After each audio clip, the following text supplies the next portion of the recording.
Good morning दोस्तों। मैंने Volkswagen Tiago की भी टेस्ट ड्राइव ले ली, अच्छे से चला के देखी। ऑटोमेटिक थी 1.5 GT।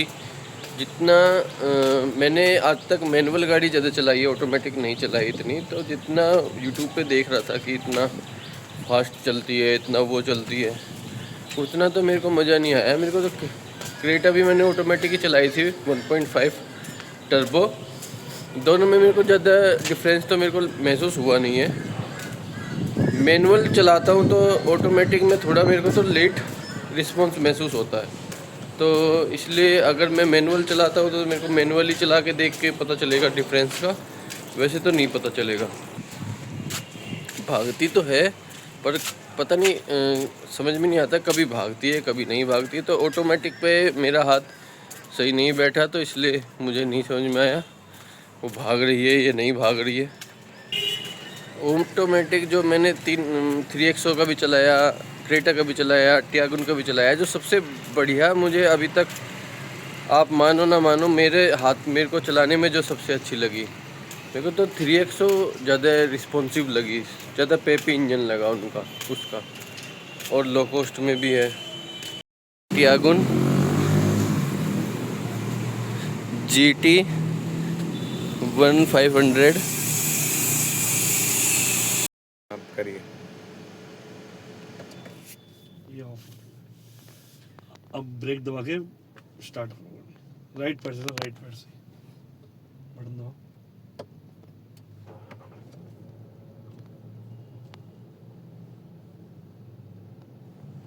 अब AC चलाना पड़ेगा इसका। चलो अपने आप चल जाता है ऑटोमेटिक। ऑटो बदल दिया अपने आप, स्लो तेज अपने आप।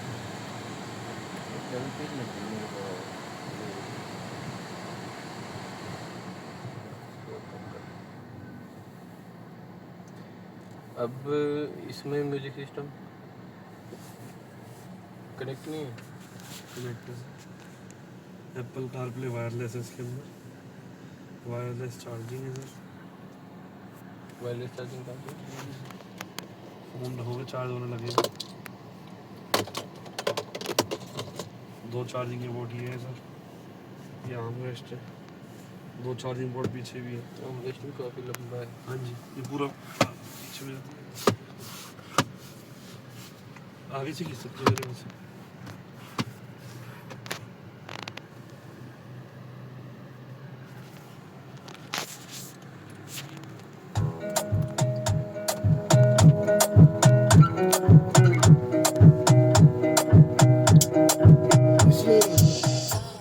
बंद कर दो कोई, बस आवाज़ सुन लिया।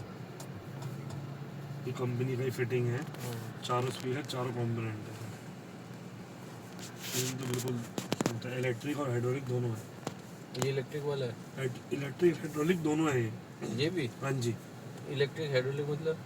एक इलेक्ट्रिक स्टीयरिंग होता है, एक हाइड्रोलिक स्टीयरिंग होता है। ये दोनों है। ये दोनों के मिक्सचर से सर मैं बताता हूँ बेसिकली होता क्या है। जब आप हाई स्पीड पे होते हो ना, तो ये गाड़ी मतलब इसका जो स्टीयरिंग है वो हाइड्रोलिक की वजह से है, जो आपकी स्टेबिलिटी अच्छी बनती है सर इसमें।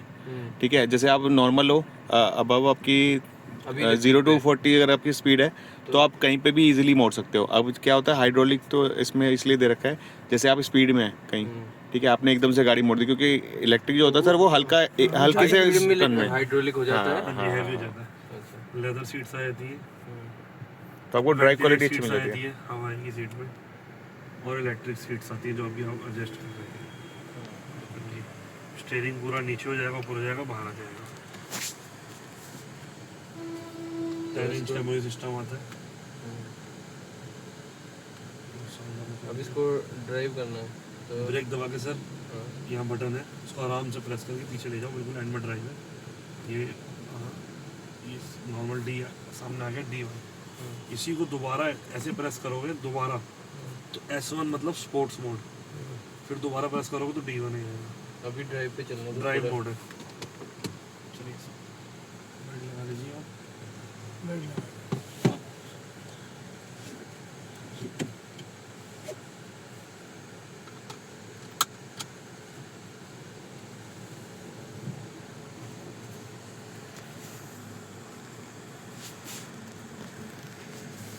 ब्रेक छोड़ के चलना।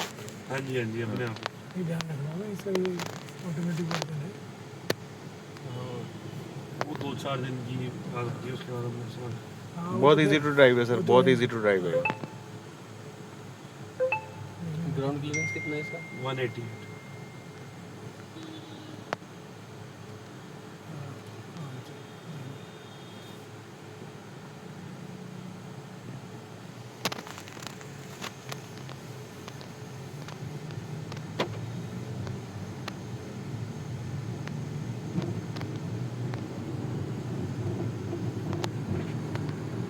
गाड़ी तो बढ़िया लग रही है मेरे को। भाग क्यों गई फिर ये कंपनी इंडिया छोड़ के?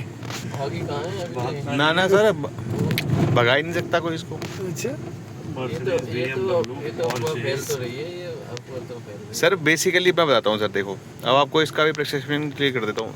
वीडियो बनाइए आगे सर, राहुल एक बारी सर बना।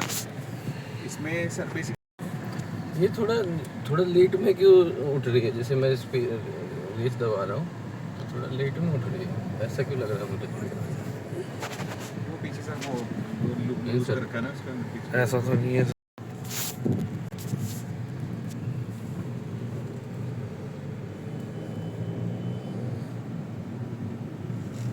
मैंने तो अब तो हो गया तो कोई बात नहीं।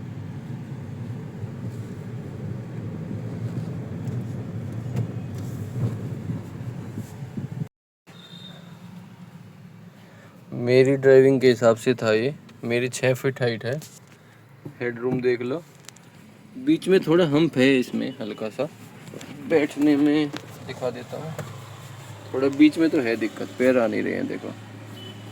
और सी ड्राइव है, सी टाइप चार्जिंग है, एसी वेंट है पीछे। अब देख लो ये क्या चीज़ है। अच्छा, बच्चों के लगाने के लिए, पर बीच में दिक्कत है बैठने में। दोस्तों, टियागुन को ऑटोमेटिक और क्रेटा के ऑटोमेटिक में मुझे क्या फ़र्क महसूस हुआ वो मैं बता देता हूँ। और 3XO के ऑटोमेटिक में मेन फ़र्क जो मेरे को महसूस हुआ है, क्रेटा के ऑटोमेटिक में मुझे एक चीज़ अच्छी लगी। आपने ड्राइव मोड पे लगा दिया, गाड़ी चलती नहीं है जब तक आप हल्का सा रेस ना दो, ब्रेक मार के होल्ड पे रख के। और इसमें 3XO में और टियागुन में ड्राइव मोड पे करते ही अपने आप चल पड़ती है। अब उसको रोकने के लिए या तो ब्रेक दबाओ या फिर ड्राइव मोड से हटाओ।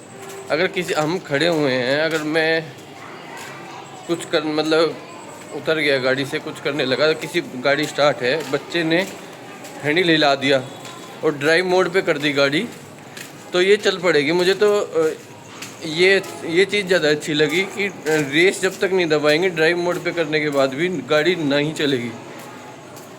और क्रेटा में ये बात अच्छी लगी मुझे, तो मेरे को तो ये चीज़ चाहिए जिस गाड़ी में भी हो, ऑटोमेटिक में हो, ड्राइव मोड पे करने के बाद भी। क्योंकि मैं हमारे घर में छोटी बच्ची है और छोटी बच्ची क्या करती है, गाड़ी का गियर वगैरह छेड़ती रहती है।